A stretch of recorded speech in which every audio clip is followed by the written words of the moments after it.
شروع اللہ کا نام لے کر جو بڑا مہربان نہایت رحم والا ہے۔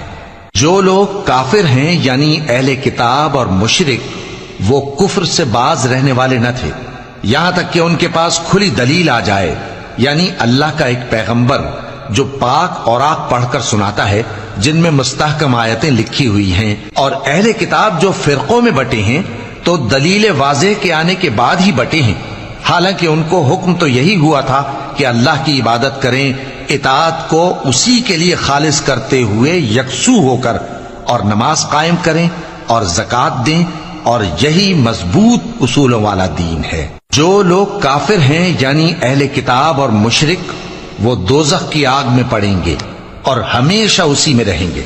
یہ لوگ سب مخلوق سے زیادہ برے ہیں۔ بے شک جو لوگ ایمان لائے اور نیک عمل کرتے رہے وہ تمام خلقت سے بہتر ہیں۔ ان کا